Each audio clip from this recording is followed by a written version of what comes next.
বুড়ো ছলিমের তেলে ভাজা বুদ্ধি।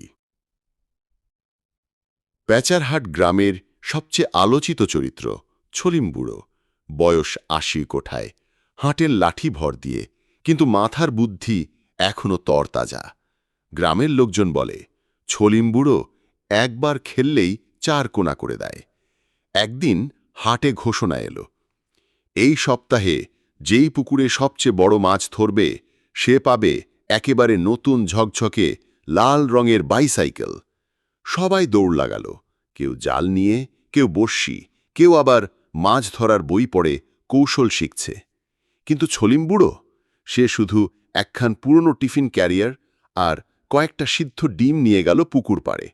লোকেরা হেসে হেসে বলল, বুড়া হয়তো বাইসাইকেল না, অ্যাম্বুলেন্স চাইতেছে।